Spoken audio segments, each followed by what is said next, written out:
Patuloy na nagbibigay serbisyo, pag-asa at saya. GMA Regional TV, kapuso ng bawat Pilipino.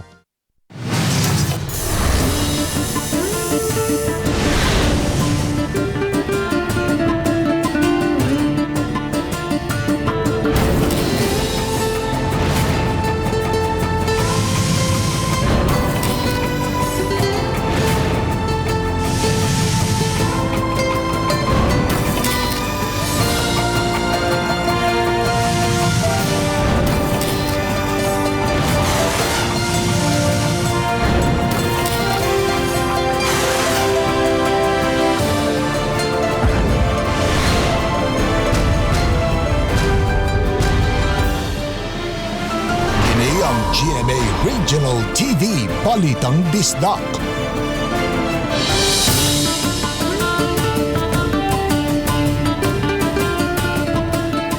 Mayong hapon na kining inyong GMA Regional TV, Balitang Bisdak. Ang bugtong kasaligan, kasandigan o karangpan sa mga Bisaya. Ako si Bobby Nolsaro. Nga magatod sa labing dako mga nangunang balita ang mahinungdanon sa Central ug Eastern Visayas. Ako si Alan Domingo. Ako si Cecil Kibod Castro, live si GMA Complex sa Dakbayan sa Cebu.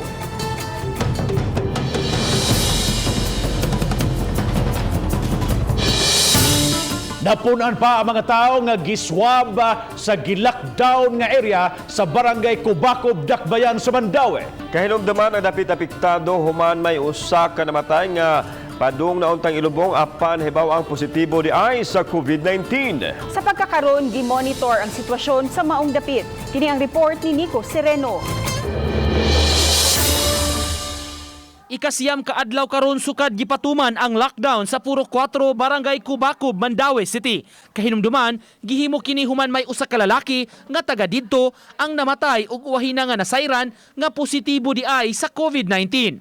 Sa contact tracing sa mga otoridad, nagpositibo ang anak sa namatay. Samtang niadtong Sabado laing 15 ka mga tawo ang gikuhaan sab og swab sample. Mga nagpuyo sila sa kabalayan haduo lang gyud sa unang kaso. Kato pinakadool gito nila nga sa balay sa pikas. Sikit-sikit lang ko na ang balay na kay kanang sa urban 4 na diha pa.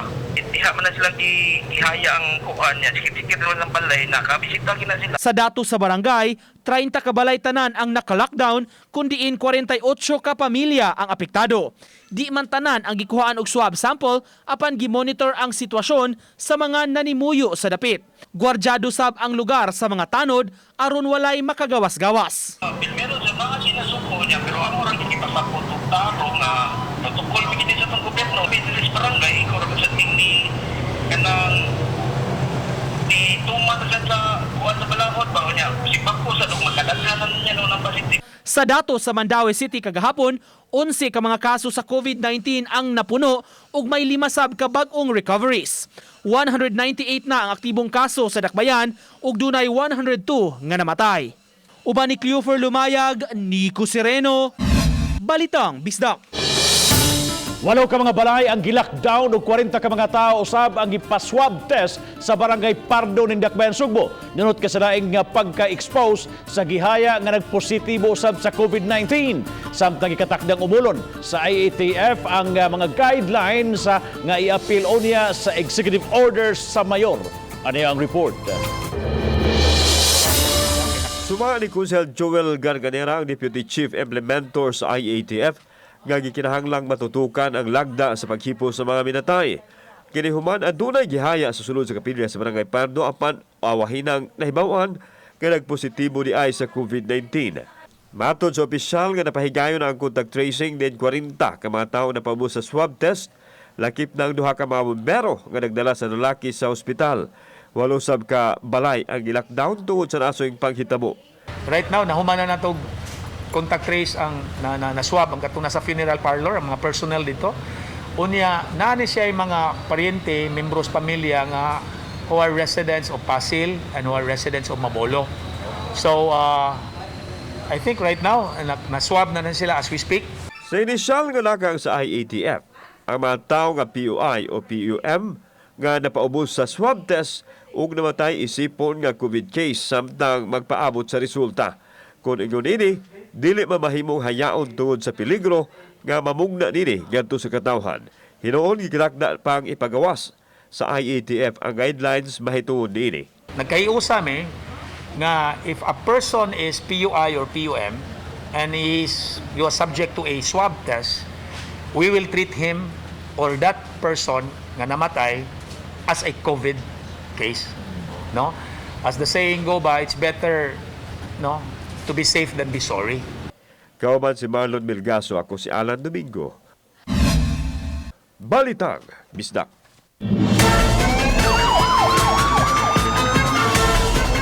Usa sa mga most wanted persons sa nagbayan sa Talisay na sikop, samtang hinigugma sa kanhi polis na sikop usab sa lahi nga police operation.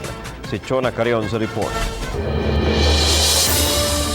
Nasikop sa mga sakop sa Talisay City Police Station sa Region Amparo Bagonggong sa Sitio Manangados, Barangay Tabunok. Nasikop siya atol sa bypass operation sa kapulisan. Nasakmit sa kapulisan ang 11 ka pakete nga gituhang shabu. Matod sa Talisay City Police Station nga gawas sa pagkalambigit sa dinakpan sa sunod-sunod kapag panulis dinhi sa Talisay City, nalambigit usab kini sa pagpamaligya o ginadiling drogas. Mato ni Major Gerard A. Spilare nga ang ginakpan adunay pending warrant of arrest sa kasong robbery ug anaa sa top 10 most wanted sa dakbayan. We took the opportunity of conducting bypass operations and our police operatives were able to successfully conduct the bypass operations. With the arrest of the suspect, it is expected that number one, robbery incidents will consistently decline, and second, the previous crimes committed will be solved. Samtang nasikop sa mga sakop sa Provincial Drug Enforcement Unit si Sheena E. Chavez sa Barangay Dumlog. Si Chavez gihulagway nga high-value individual nga kanhi hinigugma sa usa ka pulis nga napatay usab sa anti-drug operation ni adtong 2016. Uban ni Renante Quiñones, Chona Carion, Balitang Bisdak. Pag-apod-apod sa unconditional cash transfer sa dakbayan sa Lapu-Lapu, gidagsa sa daghang mga tao. Social distancing wala na mapatuman. Siluan mayroon din sa report. Gidagsa sa daghang mga tao ang usa ka government bank sa branch ni ini sa Lapu-Lapu City ni adtong Sabado. Naabtan sa RTV Balitang Bisdak ang taas kaayong linya sa mga tao sa atubangang bahin sa bangko bisan kun pasado 3:00 na sa hapon. Kay lagi dili gustong magawa sa linya, nagdikit na ug nag-inagbayay na ang uban ug daw nahikalimtan ang risgo sa posibleng takod sa COVID-19. Bisan sa kainit sa panahon, mikugi og linya ang 68 anyos nga si Ania aron makuha ang iyang 3,600 pesos nga dawatunon isip UCT beneficiary. Ako na lang talay diri kay. May paman sa kog lawas. Makogibati. Agti ko man ko. Nilhig mga ganing populasyon. May reklamo ang mga beneficiaries nga naglinya nga way klarong sistema ang paghatag sa mga priority numbers. Naglinya na ko nya. Gipaadto mi dito sa sport complex, linya na sad mi dito.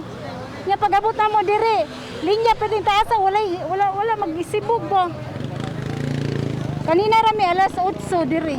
Gawa sa taas nga linya sa gawa sa bangko, daghan usab ang mga tao nga midagsa sa gym aron pagkuha sa ilang priority number, apan daghan ang wa nakapugong sa ilang kalagot. Dili nagkagubot mi sa amo karon pag-release sa among UCT kay nagkagubot jud mi kay tungod dili maayo ang pagkakuha og instruction, walay klaro nga pagka-assist. Nya karon ang naa nagatang dire, mo ni wala pa makahatag hangtod karon, wa mi paniud to. Gipasabot ni Annabeth Quizon, pangu sa CSWD Lapu-Lapu, nga ang DSWD Region 7 ug ang bangko ang may kasayuran sa gidaghanon sa mga beneficiaries nga mo-claim sa tag 3,600 pesos ni anang adlaw. Ang CSWD Lapu-Lapu ug ang kapulisan igo lang nga mi-facilitate. Ilaharaman, wa man tay labot sa local sa ilang coordination sa bangko ug sa so, we really did not know nga inato kadako ang volume. Gisuwayan sa RTV Balitang Bisdak, Pagkuha ang habig sa bangko, apan wa kami tuguting makasulod. Gisuwayan usab namo og text og tawag ang information officer sa DSWD Region 7, apan hangtod sa pagkakutlo ning balita, wala pa kini mitubag sa among mga text og tawag. Nasayran nga ang UCT sa 2018 ug 2019 ang gi-release niadtong Sabado. Ang letter po nga na-receive nato sa local is supposedly ang payout was unya pa inika 8 September 8 to 10. So nausab siguro ang ilang schedule. Uban ni Renante Quiñones o Godfrey Relien, Luan Merondina, Balitang Bisdak. Duha ka mga Cebuanong seafarers na luwas sa Japanese Coast Guard. Human ang ilang gisakyang cargo ship na lunod sa kadagatan dito sa Japan o sa kanila si Janel Rosales nga taga-isla sa Bantayan. Kinsa tulo ka adlaw nga nag-utaw-utaw sa kadagatan sa wa pa ma-rescue. Ang report ni Faye Marie Dumabok. Nakahilak sa pagpasalamat si Gina Baulita, kapuyo ni Janel Rosales sa tanang nakatabang sa hinigugma. Kinsa naluwas sa Japanese Coast Guard, human malunod ang gisakyang barko. Yung mga speech sa akin, masuko na daw siya. 3 days, wala ko niya paglamit, kasi hindi ko na siya makita. Salamat din kayo sa rescue, mga pagsagi noong tasan. Nakita lagi siya. Gisaysay ni Gina sa GMA TV Balitang Bisdak ang kaagi ni Rosales. Una kini naluwas diin tulo ka adlaw kining nagpautaw-utaw sa kadagatan sa Japan nga way makaon. Sila tulo, may check daw, Australiano ka, third miss daw. Tapos siya, nawas siya daw sila, tapos wala siya kita siya kaupol. Tapos pag niya, dugay ko na siya nakatunga sa dagat, mga pila ko na minutes, pagtunga niya, kita siya sa baka, kapot niya sa baka. Kita siya sa electric, bilangoy dahil niya. Giisip ni Gina nga dakong grasya, ilabi na nga usa ka buwan pa lang ilang anak ug nagplano pang magpakasal sa sunod tuig sa pag-uli ni Rosales. Si Rosales, 30 anyos, taga Madridejos, usa sa mga deck crew sa nalunod nga barkong Gulf Livestock 1, naluwas niya atong Sabado, Setyembre 5. Sa gipagawas nga statement ni Dole Secretary Silvestre Bello, ang barko nga dunay 43 ka mga crew, 39 niini mga Pilipino. Duha ka New Zealander, usa ka Australian ug usa ka Singaporean. Aduna kiniluan nga libuan ka mga baka. Naglawig niya tong Setyembre 1 gikan sa New Zealand ug padung sa China. Gingon nga dadautan ang barko ug aduna usab nagpadung nga bagyo sa maong dapit nitong higayuna. Nalunod pagka Setyembre 2 sa kadlawon. Nakahimo pa kini og distress call, hinungdan nga daling nakatabang ang mga Japanese Coast Guard. Unang naluwas ang usa-usab kasugbuanon nga si Chief Officer Eduardo Sareno nga taga-lungsod sa Oslob. Hangtod ning pagbalita paday ng rescue operation aron pagpangita sa uban pang kaubanan, lakip na niini ang laing sugbuanon. Uban ni Rod Prado, ako si Faye Dumabok. Balitang Bisdak. Bisan pa man sa nagpadayon nga quarantine protocols, naghapoy gulagway nga mga badlungon sama lang sa usa ka dapit sa barangay Bakayan, Dakbayan sa Cebu. Di na ay mga nangadakpan tungod sa paglapas sa health protocol. Ania report. Ang barangay Bakayan ang usa sa gitutukan sa mga otoridad tungod sa taas nga kaso sa COVID-19. Nga may natalang kaso matag adlaw. Nunot nini gipakatap ang mga pulis sa nasong dapit aron mabadlong ang mga gahig-o. Tuod man, wa gyud masiro ang mga otoridad kay aduna sila'y nangadakpan nga gidala sa gym sa Talamban. Sagad sa kalapasan, mao ang wa pagsulob og mask ug wa usay quarantine pass. Gihaw sila sa Talamban Gym. And then, ato nang gituyo kay we don't want them to be included diha sa mga jail kay tungod aning congestion at the same time we're looking at transmission po sa mga jails. Because of the contact tracing, we surmise nga ang mga tao, ang takod-takod dito is dili na sa household man ang ato nakita di ay nga mga tao dili mag-observe sa ilang health protocol, health standard requirement. Gawa sa barangay Bakayan, may 4 mga tao ang nadakpan gumikan sa Tigbakay sa barangay Guba. Ang ingon ini nga kalihukan ang higpit nga gidili bisan ug anana ang Cebu City sa MGCQ. Samtang ipahibaw sa IATF official nga mokapin na lang sa 300 ang active cases sa Cebu City ug posibleng muminus pa kini ini gawa sa resulta sa validation sa mga recoveries. Apan dili gihapon ang ayang mo kumpiyansa matod ni Garganera kay mibalik na usab og double digit ang bag-ong kaso sa COVID. I would like to announce gaganina nag-form na may bag-ong nga cluster group which is to monitor nianing ato mga markets o kani mga convergent area, and this will be headed by City Councilor Junjun Osmeña, who is upstairs, and then he is presently right now the chairman of the Committee on Markets. Ang kapulisan mugamit sa task force kasaligan nga mao'y moabag sa pagpatuman sa mga protocols. Tanaw na mo ang result sa contact tracing kung asa tong daghan kayong barangay nga daghag community transmission, ang daghan nag-positive, then focus ang ato ang deployment dito nila. Kauban si Marlon Milgaso, ako si Alan Domingo. Balitang Bisdak.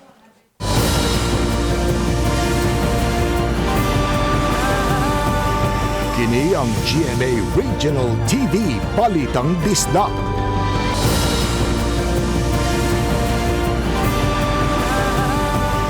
Kini ang GMA Regional TV Balitang Bisdak. Taas nga linya sa mga pasaheros ang nasinati sa Paho Terminal sa Dakbayan sa Lapu-Lapu. Mga PUG drivers na nawagan sa LTFRB7 nga unta tugutan na sila mga pasahero o gabalik aron maabagan ang kakuwang sa mga pampublikong sakyanan sa mong dakbayan. Si Luan Mirondina, adunay live report. May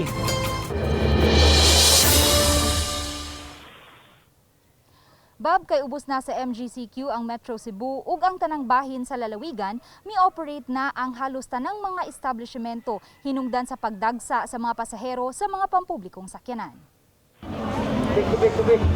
Pasado alas 9 na sa buntag, apan ingon niini gihapon kataas ang linya sa mga pasahero sa Paho Terminal. Gibahig og 3 ka linya depende sa destinasyon sa mga pasahero.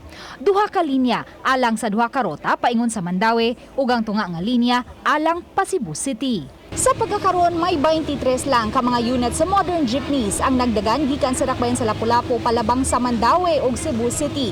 Gawa sa gipatumang social distancing, nangabli na usab ang halos tanang mga establishmento hinungdan sa pagdagsa sa daghang mga pasahero. Nabalaka si MJ Labrador, 27 anyos, nga dili na unya mahitsura ang dala niyang cake tungod sa kataas sa linya. Wala mo sa kay bawagod, di karon pa mo kunanin. Pulisod kang kakay og taxi o kuan. Mahal-mahal ka. Nagto masag ko nga kanang okay ra ba wala lay dili nga ni kadaghan. Nga daghan dekisan. Mato ni Michael Rodriguez, sakop sa Board of Directors sa UDOTCO, kun United Drivers Operators, Transport Cooperative, nga tag-14 lang ka mga pasahero ang pasakyon sa gipadaga nilang mga modern jeepney aron masiguro ang social distancing. Kanunay usab silang mag-disinfect sa ilang mga unit sa dili pa pasakyon ang mga pasahero. 7 ang mabot no rona mo si manaha ka unit. So dili nagita matingaan ni ma'am nga ingani ang gidaghanon sa kuad kay MGCQ na biyata. Yeah. Kita ra say nagdagan nga modernisasyon. Ang asawa sa usa sa mga PUJ drivers nga magbiyahean gikan sa Lapu-Lapu padung sa Mandaue ug Cebu City nanawagan ngadto sa LTFRB7 nga unta tugutan na silang makabiyahe ug balik kay dayagman ang kakuwangan sa mga pampublikong sakyanan. Nga unta iyang tanaw na nga mong side ba ug ingon man ni makasud lang unta mi sa Park Mall. Amo na mong gihangyo kay lisod na jud kayo ang among panginabuhi. Si Jaime Albarina, usa ka PUJ driver, naninda na lang og saging kay unom ka buwan na silang wa makabiyahe. Sa telephone interview, gipasabot ni Director Eduardo Monte Alto Jr. sa LTFRB7 nga wala pay kakuwangan sa mga pampublikong sakyanan sa Cebu City ug Mandaue City. Hinungdan nga gidid-an pa ang mga traditional PUJ sa Lapu-Lapu City nga may rotang palabang sa Mandaue ug Cebu City. Kung mag-normalize na nga itong labi na kining south, kung makapag-cross border na da, kulangon na dayon ang availability sa itong mga bases. Kaya ito na, kung i-redeploy sila dito, no? Mag-fill up na dayon ta og mga ruta nga gikulang. Bab, gipahibaw hinuon ni Director Monte Alto Jr. nga sa lalawigan, gitugutan ng makabiyahi ang mga traditional PUJs. Gani may 230 na nga nahatagan og special permit, wala pay labot ni ini ang 39 nga gigamit sa mga contact tracers. Bob? Daghang salamat, Luan Mirondina, sa imong live report.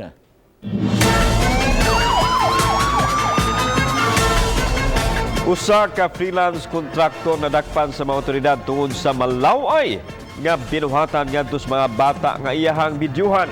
Ano ang report?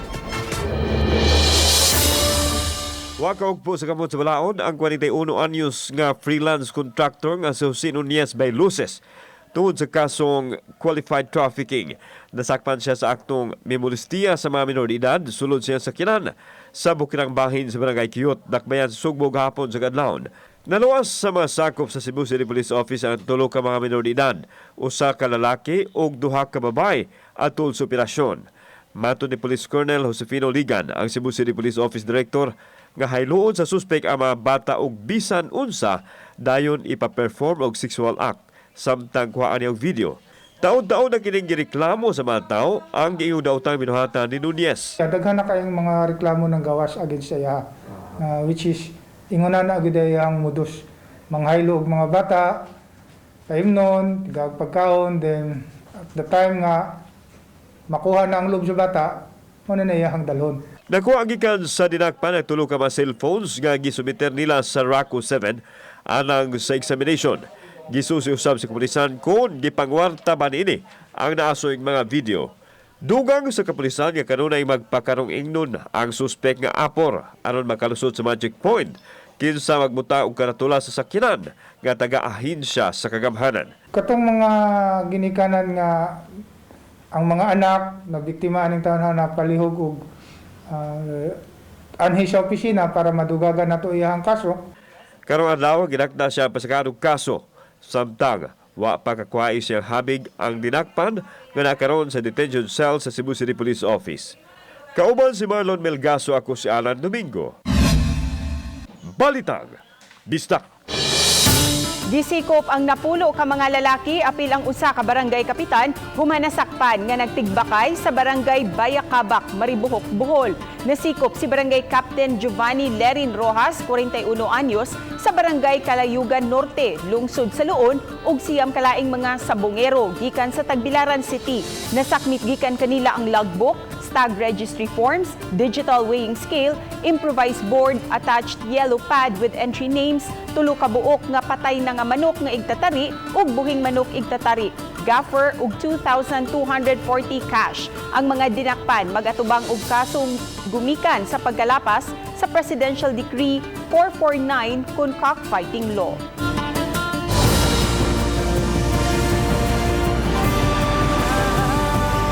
Kini ang GMA Regional TV Balitang Bisdak.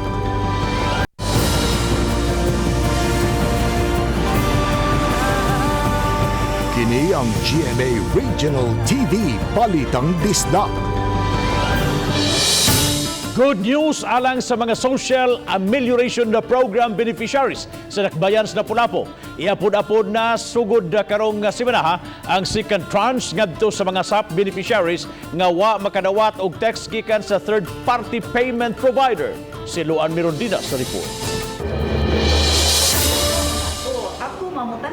Gipahibaw ni Annabeth Quezon, OIC sa CSWD Lapu-Lapu nga hayan karong Setyembre 10. Sugdan na ang direct payout sa mga SAP beneficiaries nga walay cell numbers busa wa sila makadawat og text message gikan sa third-party payment provider. Ang pagpang-apod-apod sa tag 6,000 pesos ipahigayon sa mga pampublikong tunghaan matag barangay o gi-schedule ang oras sa distribution depende sa apelyido aron masigurong mapatuman ang physical distancing. Dili ta gusto nga naapoy UCT distribution, naapoy SAP distribution nga as much as possible ato lang i-control. Bahalag gagmay ra ang atong makater everyday basta hapsay. Matod sa OIC sa CSWD nga may 5,534 ka mga regular beneficiaries kun kadtong mga nakadawat na sa first tranche. Samtang may 5,157 ang nalakip sa waitlisted ug bulto nilang madawat ang tag 12,000 pesos. Sa Setyembre 10, unang iapod-apod ang SAP sa tanang mga barangay sa Olango Island. Samtang sa Setyembre 11 ngadto sa 15 sa mainland Lapu-Lapu. They will receive their kanang cash assistance directly, no? So mauna siya ang atong gipahimutang karon nga if we can use the classrooms sa different barangays for the direct payout, unya ang sa uban pod we can use their gyms. Uban ni Godfrey Relien, Luan Mirondina, Balitang Bisdak. Feeder terminal tukuron sa Dakbayan sa Talisay alang sa bus rapid transit. Si Chona Carion sa report. Sa tigom tali ni Mayor Samsam Gulyas, ang mga sakop sa Department of Transportation na hisgutan ang pagbutang og feeder terminal. Matod sa mayor nga gibanabana nga may gilapdong 1.2 hectares ang tukurong terminal nga ipahimutang unya sa Barangay Lawaan 1. Gingong pribado ang luna ug aduna nay sabot-sabot sa pagpalit ni ini. Probable feeder terminal here, yan na sila natanaw na lugar diri sa Lawaan 1 in the corner between Natalio Bacalso and the SRP. Gidugang ni Gulyas nga makatabang gyud ang BRT dili lamang sa mga talisaynon apan sa mga mulupyo sa habagatang bahin sa Sugbo.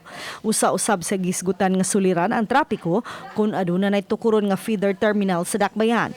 Gikatakdang mag-operate ang BRT sa awahing mga adlaw sunod tuig. One thing that angay pa nila buhaton is to make a traffic impact assessment. That's one thing na among gipangayo nila. Because while naay kalihukan, naay ekonomiya, where economy will thrive, traffic will thrive as well. Uban ni Renan Tiquiniones, Chona Carrion, Balitang Bisdak. Kaso sa COVID-19 sa tibuok kalibutan miabot na sa 27 milyones. Samtang 18 milyones na usab ang naka-recover. Dinhi sa Pilipinas miabot na sa kapin 237,000 ka mga kaso sa COVID-19. Kini ang report ni Femery Dumabo. Sa worldwide nga talaan kaganihang udto ana sa kapin 27 milyones ang kritibok ang kaso sa hitaptan sa coronavirus disease. Kapin hinuon sa 18 milyones niini ang mga naayo na. Sa mga kaso, kapin sa 237,000 niini ang natala sa Pilipinas. Apan, dulaan sa 49,000 lang niini ang aktibo nga kaso, kay naayo na ang dulaan sa 185,000. Sa kaso nga natala sa Central Visayas, mas mius-us pa ang aktibo nga kaso, ngadto na lang sa 1,900. Gikan sa 19,332 ka mga kaso sa COVID. Sa lalawigan sa Cebu, dulaan na sa 5,000 ang mga kaso. Apan, kapin 800 lang niini ang aktibo nga kaso. 40 raw usab ang aktibong kaso sa Negros Oriental, gikan sa kratibukan nga 152. 158 ang aktibo nga kaso sa Bohol. Ug wa na naduga nga kaso sa COVID-19 sa lalawigan sa Siquijor. Sa Cebu City, aduna na lang 351 nga aktibo nga kaso, gikan sa dulaan 10,000 nga natalang mga kaso. 356 na lang usab ang aktibo nga kaso sa Mandawi City ug 210 na lang usab ang aktibo sa syudad sa Lapu-Lapu. Sa natala sa Eastern Visayas kagabi, miabot man sa 3,403 ang hitaptan sa COVID-19. Hinuon, 1,011 na lang kanila ang aktibo. Ako si Femery Dumabok. Balitang Bisdak. Sa mga wapay trabaho, katong nawadaan o trabaho gumikan sa epekto sa pandemya, ani ay kahigayunan aron kamo magkatrabaho. Ang Civil Service Commission na nagpahibaw nga isip kabahin sa ilang 120th anniversary sa Philippine Civil Service nang hire sila og kapin kung kulang 729 ka mga trabahante nga mo fill up sa mga nabakanting posisyon sa gobyerno. Ang mga gikinahanglan og mga empleyado na nagkalangkob sa 76 sa mga ahensya sa kagamhanan. Ang registration magsugod karong September 10 ug ang hiring sugdan sa pagka-September 14 hangtod sa September 18. Ang mga interesado kinahanglang civil service eligible.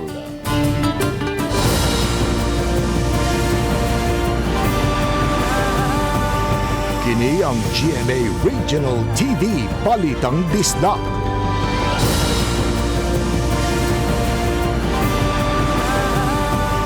Kini ang GMA Regional TV Balitang Bisdak. Mayor sa lungsod sa Barili, lalawigan sa Sugbo nga si Mayor Marlon Garcia mitaliwa na ngadto sa laing kalibutan kagahapon sa buntag sa official social media fanpage ni Cebu Provincial Governor Gwen Garcia. Iyang gipahibaw ang masulubong nga hitabo tungod sa kamatayon sa iyang manghod nga mayor niadtong kadlawon sa September 6. Ang kamatayon ni Mayor Marlon Garcia nahitabo 5 ka adlaw lang human namatay usab ang lain niyang igsuon nga si kanhi dumanhog Mayor Nelson Garcia sa usa ka pribadong tambalanan ning Dakbayan, Sugbo. Gihulagway siya nga passionate sa iyang advocacy sa pagpalambo sa mga kinabuhi sa iyang konstituente sa lungsod sa Barili. Ang pamilyang Garcia mihangyo og pag-ampo nining panahon sa ilang pagbangutan. Sukad sa September 5, 888 ka mga kumpirmadong kaso na sa COVID-19 ang natala sa dakbayan sa Talisay. Hinoon maabot sa 743 ang naka-recover, samtang 87 ang namatay. Sa pagkakaroon, adunay 51 ka mga active cases ang dakbayan. Usa ka caregiver o usa ka inahan ang natakdan siyang anak. Ang labing uwahayng natakbuyan sa COVID-19 sa Talisay City. Arang-arang nag-yun siya ron, kay nagkagamay na lang among kaso. Like kagahapon, duha na lang ang ni positive, no?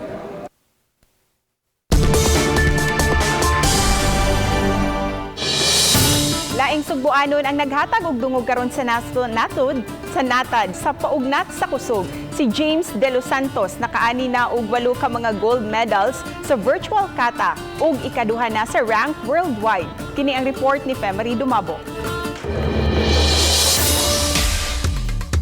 Basta Cebuano way atrasan ug sa bisan unsa nga natad usag gyud ang Sugbuanon sa mag-una ang abilidad.